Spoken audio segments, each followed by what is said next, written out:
Hi,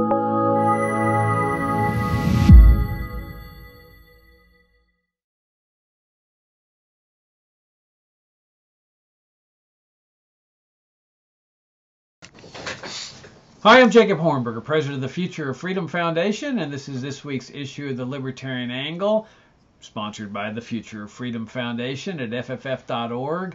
I'm joined, as I am every week, by my co-host, Richard Ebeling, who teaches economics at the Citadel. Richard, thanks for the salute, and good to see you.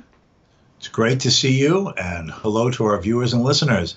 As I always try to do, I want to thank them for joining us for a little bit of time today. Yeah, people weren't expecting us because last week we said, hey, you were going to be out of town, and here you are, just through the magic of pre-recording. So that's why we're with you all this week. We've actually recorded this the previous week. Okay, Richard, let's continue on with your series on your favorite books, the books that have impacted you the most, the books that you would recommend to people. And let's combine your second and third choices, which the second one is Ludwig von Mises and his works, and Friedrich Hayek and his works. I'm not mentioning a particular book, but I'll let you explain why you have Mises and Hayek as 2 and 3 on your favorite book list. Well, as I was mentioning in our discussion last time, for myself as a teenager, dating myself back in the mid-1960s. As the phrase goes, it usually begins with Ayn Rand. I was told about, I was drawn into the writings of Ayn Rand, as I mentioned again in our discussion last week. And as I was reading her nonfiction works, such as Capitalism, the Unknown Ideal, some of the essays in The Virtue of Selfishness, and so on, one of the things that stood out, because I wanted to know more about these things, is following the footnote references or people quoted in these nonfiction essays, was this economist named Ludwig von Mises, who she said was a very principled, consistent advocate of free market, laissez-faire economics, and articulated these ideas from she was referencing them clearly in a very consistent and persuasive way. So I started reading his works. Obviously, since I was a teenager, some of the more easier works to read. His essays called Planning for Freedom, his little book Plan Chaos, and so on. But then I decided to immerse myself into his major works. And of course, I had found out that his major work was this big treatise, 900-page treatise called Human Action. And in fact, there had just appeared the third revised edition of the book, revised by Mises himself in 1966, published by Henry Regnery Publishers. But I was taken aback because the book had this astronomical retail price of $15. Was big bucks back then for a teenager. And how could I afford this? Oh, no, I guess I have to wait till I'm a big person to afford this. And but I used to read Human Events tabloid magazine, and they would have these ads for the Conservative Book Club.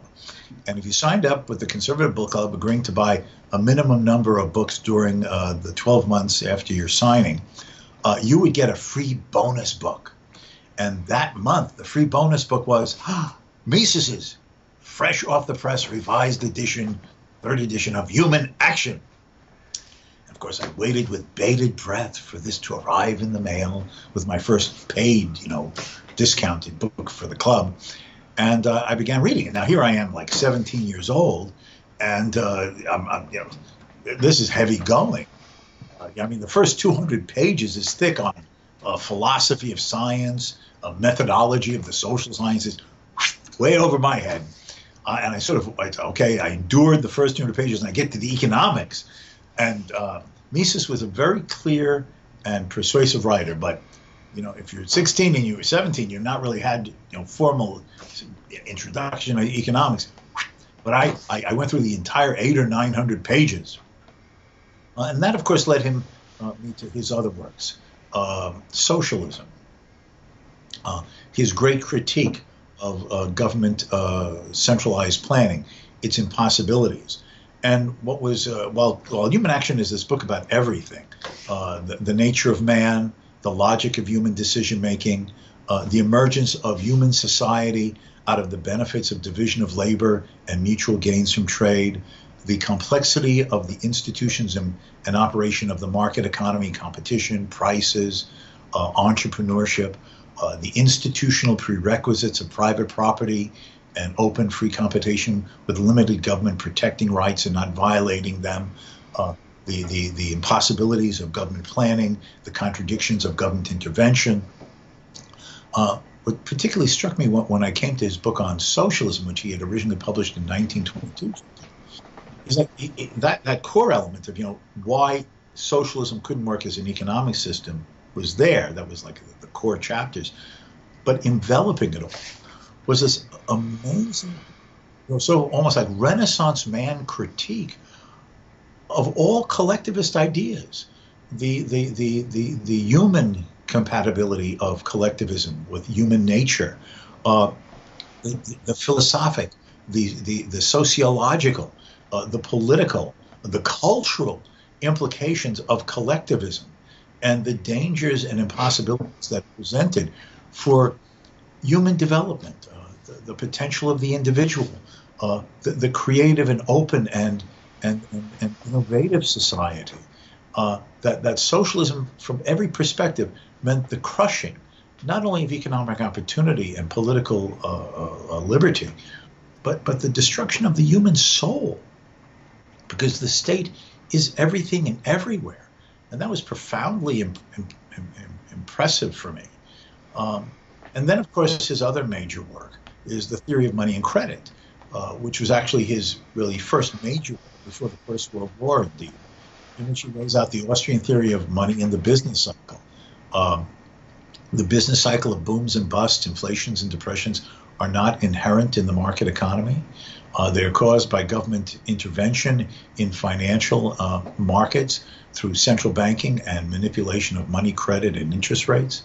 And why, once you are going through the cycle and now the boom has turned to the bust, why the only proper way to allow the market to rebalance, recoordinate without agonizingly drawing it out or creating worse problems is to basically allow markets to function and recalibrate and readjust and readapt on their own without superimposing on the previous problems new government interventions and regulations. And put all together, this was like a worldview of economic freedom and classical liberal individualism. Murray Rothbard, who was a prominent libertarian contributor to the Austrian school, told the story of how he first found out about Mises.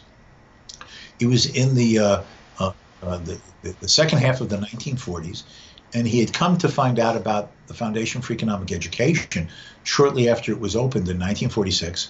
And he went up there and introduced himself and talking to staff members. And one of the staff members, a fellow named Floyd Harper, said, if you're really interested in these things, Mr. Rothbard, you ought to, get to know and maybe read some things by Mises. And, well, who's this Mises guy? Well, he's coming out with this major master book called Human Action soon. And Rothbard said, yes, what is the book about? And Harper replied, well, it's about everything. And Rothbard says, I thought, how can one book be about everything? And he said the book came out in September 1949. He reads Human Action, and he said, it was about everything. So the comprehensive worldview of the personal, the political, the cultural, the philosophical, as well as the economic and sociological, he's a true Enlightenment Renaissance man, and that had a great impact on me. With, of course, Human Action being that stellar, so ultimate achievement of his. And it just left this great impression on me. He, in my humble opinion, no matter how much he may remain out of step with the mainstream of the economics profession or politics in general in our society, as a thinker, as an economist, as a political philosopher, in my opinion, Ludwig von Mises is truly one of the greatest thinkers of the 20th century.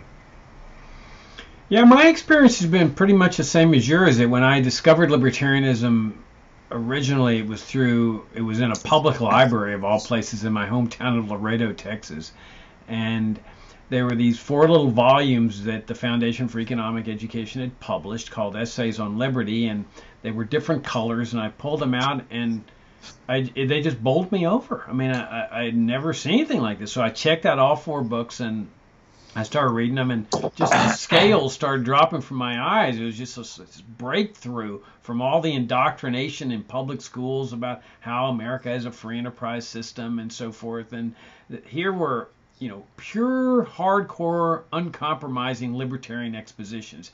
And either there was an essay or 2 or more by Mises in there, or people mentioned him, but that caused me to go out and start looking. Okay, who's this guy? So I went to the junior college there in the library, and I started looking for books by Mises. And my all-time favorite book by Mises, and I love them all, is Economic Policy, which is a series of lectures that he gave in Argentina. I think it was in the 50s. Mm-hmm. And they're fantastic because they're so readable. He's obviously addressing a regular audience of people, not academicians necessarily. And so he's making the talk very easy to understand. And the guy was brilliant. But when I read those essays, everything became so clear about what inflation is and what the welfare state is all about, and money and credit and so forth. And gradually I got to Human Action, and as I worked my way through Human Action, I think I've read it about 3 times, is that there are sections where it's just over my head, as you said, but I would just go right on through those things. I didn't bother worrying about that I couldn't understand these sections, because then I'd hit a section like the market that made total sense to me. So Mises has played a tremendous role in my intellectual development. And what attracted me to him was his uncompromising methodology. I mean, this guy just presented libertarianism in a principled way.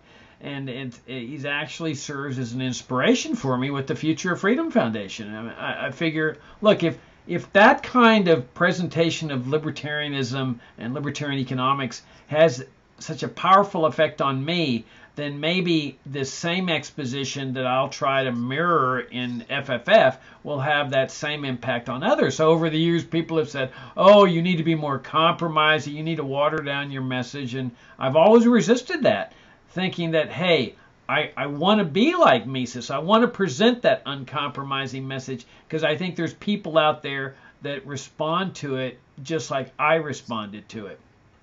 Now, you, Richard, have had a long background in Austrian economics, and you and I met in Dallas when I was taking a tutorial with Sam Bostaff, the head of the economics department there. I'd asked him to help me with Austrian economics, and he said great, and he looked at my reading list, and he said, look, let's start from the beginning. And so we started with Wealth of Nations by Adam Smith. We went through it by chapter. David Ricardo's Principles. We covered some of John Stuart Mill. We worked our way up through the classical economists. We went through Karl Menger's Principles of Economics, who was the original Austrian economist. And when we talk about Austrian economics, we're really just talking about free market economics. We call it Austrian because the originators of this pure, uncompromising case for free market economics were Austrians.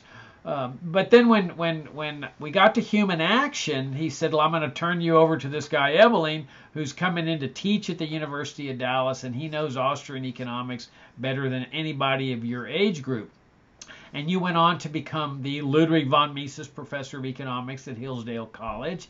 You went on to become president of the Foundation for Economic Education, which had a powerful influence on both of us. So there's few people that can really talk, in a really eloquent and passionate and knowledgeable way about Austrian economics than you. So why don't you tell us a little bit about Mises? I mean, assume a person is watching this program and knows nothing about Ludwig von Mises. They're saying, who is this guy they're talking about? Give us a little bit of the background and context of the man and the Austrian school and in general. Well, Mises was born in the old Austro-Hungarian Empire in September of 1881. His family, his immediate family, his nuclear family, moved to Vienna when he was a relatively young boy, and he spent all of his remaining years that he lived in Europe, or mostly in Vienna. He went to the University of Vienna, earned a Doctor of Jurisprudence degree, because in the old European system, particularly in the German world, in the late 19th and into the early 20th century, if one wanted to study economics, concentrate, specialize in economics, you did it through the law faculty. So while he specialized in economics, he did so in earning a law degree. Now, he always said that he wanted to teach, have time for reflection, to reading and writing. But in the Austria, both before and certainly after the First World War, academic positions were few and far between. So as a consequence, Jacob, he had to find a way to earn a living. So he ended up working for the Vienna Chamber of Commerce, Crafts and Industry, a position that he held for almost a quarter of a century, for 25 years. He got the position in 1909. He was interrupted by a period in which he served in the Austrian army during the First World War. He was wounded, but also 3 times decorated for bravery under fire, serving on the Eastern or Russian front. Obviously, that was Imperial Russia. And when he returned from the First World War, he took up his duties again at the chamber, but was very soon promoted to senior economic analyst. And in this capacity, throughout the 1920s and the early 1930s, while he remained in Vienna, he was a major voice and focal point for defending the institutions and the pro-market policies that were being challenged in an Austria of the 1920s and 30s that were dominated by corporativist fascist ideas that were emerging, and communist and social democratic ideas by the Social Democratic Party: nationalization of industry, budget deficits to cover the costs of a ballooning welfare state, resulting printing of money and a hyperinflation. And in this capacity, he spent days and nights fighting bad policies, and to some limited effect. He's credited with helping to bring the great Austrian inflation to an end in 1922 and 23 by influencing the man who was the chancellor or the prime minister of the Austrian government at the time. He was influential in persuading the head of the Social Democratic Party in being careful in not just randomly and wantonly attempting to nationalize industry, because if you want people to starve, the very people who you say you wish to help in a new socialist regime, nationalizing industry and destroying the economy will leave them without food in the streets. And Otto Bauer, who was a prominent social democrat, always angrily afterwards gave in to Mises's arguments and resisted his opportunity to nationalize more private enterprise than he did. He also warded off bad taxing policies, bad regulatory policies, only with limited effect. All the tides were towards collectivism, interventionism, the appeal of socialism, and then corporativist fascism. But that's how he spent his day, fighting the rearguard actions to preserve degrees of free enterprise and private enterprise in the Austria of his time. Now, I usually like to think of him as the policy wonk, and he was unbelievably knowledgeable on the institutional statistical details of what was going in Austria, Germany, Central Europe in general. And the great and the philosopher king, if you will, the philosopher, enlightened philosopher at night, because his days are taken up with all of these issues, with having to have meticulous knowledge of everything, staying up with all the facts. And at night he would go home, and that's when he's writing Socialism, or his book on liberalism, or his critique of interventionism. As his friends and students referred to him, they didn't know how long he could continue with this, because it was as if he was burning the candle at both ends. Then, just to give a little bit more of the biography, Jacob, just so who is this guy? Things were turning bad. In 1933, Hitler had come to power in Germany. There had been an attempt at a Nazi coup in Germany, which was foiled in early 1934. But there then broke out a civil war between what was really sort of a fascist corporativist government in Austria already at that time, against the Social Democrats, about a 5 or almost a week-long civil war in Vienna. And it was clear that with Hitler now in power in Germany and the civil war status in Vienna, the situation was becoming very tense. In the spring of 1934, he was offered his first real academic position, though he'd been teaching informally part-time at the University of Vienna before that, in a non-salary role. He was offered a visiting professorship at the Graduate Institute of International Studies in Geneva, Switzerland. It was meant to be a one-year position, but it ended up being renewed year after year. So from school year 1934 through school year of 1940, he taught and worked and researched in Geneva. And it was there that he actually wrote the German language precursor called Nationalökonomie, the German language precursor, what became Human Action, published in the United States several years after the Second World War. And then he came to the United States in the summer of 1940. The Germans had overrun the lowlands, had invaded France and were overrunning France and forced the French to surrender and accept basically a German occupation initially of all of north central France. And it looked like, well, the next country to be invaded would be Switzerland. And Switzerland was neutral at the time. We know that retrospectively Switzerland remained neutral throughout the war. But in 1940, you couldn't be sure if Switzerland, with a large German population and Hitler's idea of reuniting all the German people of Europe in one, greater Reich, whether Switzerland would be on the next hit list of countries to be attacked. And Mises was known as a very public anti-Nazi figure, and he was Jewish. So in the summer of 1940, he and his wife came to the United States. And he lived in the United States for the rest of his life. He taught as a strange, peculiar visiting professor in the Graduate School of Business Administration at NYU from 1945 until he was almost 90 years old, finishing his last teaching year in 1969. And then he finally passed away at the age of 92 in 1973, continuing to write in the United States, continuing to publicly lecture, basically being a focal point for the revival of not just what is called Austrian economics, these ideas we've been talking about, but as a leading inspiration and figure to help bring about the revival of classical liberal and libertarian ideas in general, with his cogent, uncompromising, and clear and persuasive articulation of all of these free market ideas. Now, if I can just add one or two more things about him personally, he had a sense of humor. I knew a man, I don't know if you met him, Jacob, when you were at FEE, named Sam Husbands. He was a businessman from San Francisco. He had at one time, for several years, been on the FEE Board of Trustees. And he told me... Now, when you're saying FEE, you're talking about the Foundation for Economic Education, yes, just to make it clear.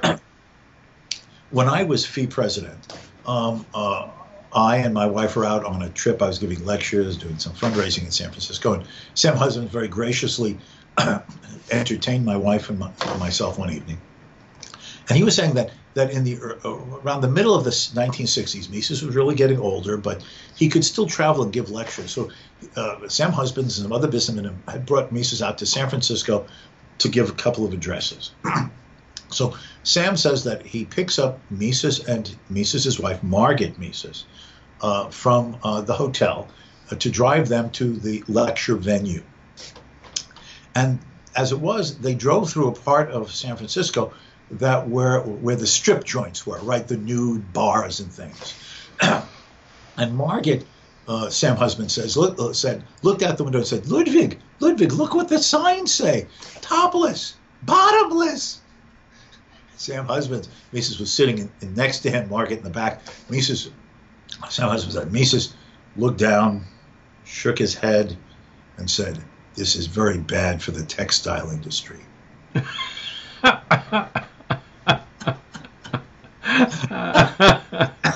Well, speaking like an economist. Go.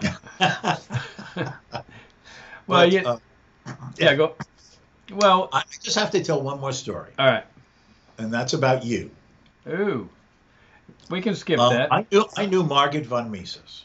Mises' widow. I never had the opportunity to meet Mises. But when I was in New York, living in New York, I had come to know Margot Mises rather well through Murray Rothbard. And I was visiting her. I would go to what had been their apartment, 777 West End Avenue in Manhattan. And I would see Margot about once or twice a month for tea. And she'd make great little sandwiches. And I told you I was doing this. And you asked me one time, can I go with you? And I arranged for Margot for you to come up there. And you had a copy with you of her book, My Years with Ludwig von Mises. And she graciously, had us and served her tea and the little sandwiches. And then you presented her with your copy of her book to autograph. No. She actually gave it to me. I didn't take a book. She pulls it off and says, I want to give you this gift. But you wanted it autographed. And she said, but you had a chore to perform before she would autograph it. And what was that chore, Jacob? Well, okay, it was washing the tea dishes.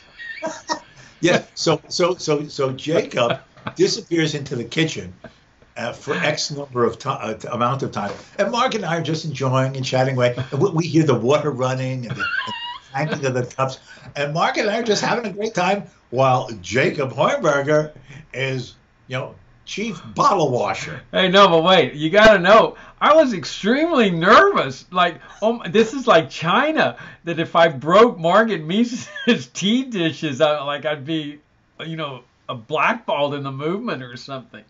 So then Jacob comes out, and she asked if everything was, and you said yes, everything was taken care of, and then she autographed your book, and if I recall, she said something to the effect, for a job well done. Yeah, and she says, no one will ever know what the job was. Exactly. No, it was great. It was a great experience. She was so delightful, and she was an actress. It was kind of interesting that she'd been an actress in Vienna, and she falls in love with Mises pretty late in life. I think he was, in his 40s or so? Yes, they met at a dinner party, as she recounts in her own book. It would have been in the second half of the 1920s, 1927, 28 maybe. And Mises by that time would have been in his 40s. Now, she was about 20-odd years younger than him. So she was a young woman who had been an actress before the First World War. She had married a man much older than her, a Hungarian nobleman. But he had passed away around the time of the great inflations. And she was left with two children without any money because the inflation destroyed the value of, the family wealth. And so she had to make a living. So she made her living translating operas into German that were in English and English into German, the librettos. And she was obviously rather well known in these circles, in musical circles. And at this dinner at somebody's home, they met. And as she recounts, Mises walked her home. And among Mises's lost papers that my wife and I got out of a formerly secret archive in Moscow was part of his agenda books from those Vienna days. Who he met with during the day, his appointments in the evening. And it was clear that after he met Margot, he started taking dance lessons. He took dance lessons because he obviously wanted to take her out to cut up the rug, as they used to say back then. And there'd be little things about, a reservation at Cafe Americano.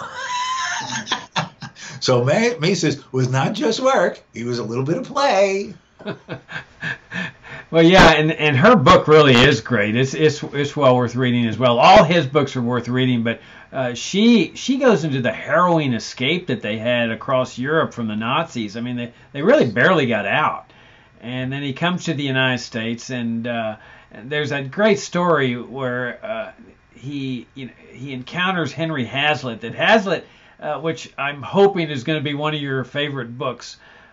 Especially Economics in One Lesson, but there's a great story where Hazlitt, who deeply admires this guy, he had reviewed his book, I think it was Human Action he had reviewed, but all of a sudden he gets that telephone call that says, "This is Mises," and it was like just as Mises had arrived in New York after this harrowing escape, Hazlitt acted like this is God. The way he expressed it, he had written a very glowing review of the English translation of Mises's book on socialism, which had appeared in English in 1936. So as a result of this, and in fact, and Hazlitt had sent a copy of the review to Mises in Geneva. And that's how Mises knew about Hazlitt having done this review. And as the way Hazlitt recounted it, just a little bit more exactly, but the idea of God is not too far off, I suppose, is that Hazlitt said he picked up the phone, and at the other end, with a thick German accent, "This is Ludwig von Mises."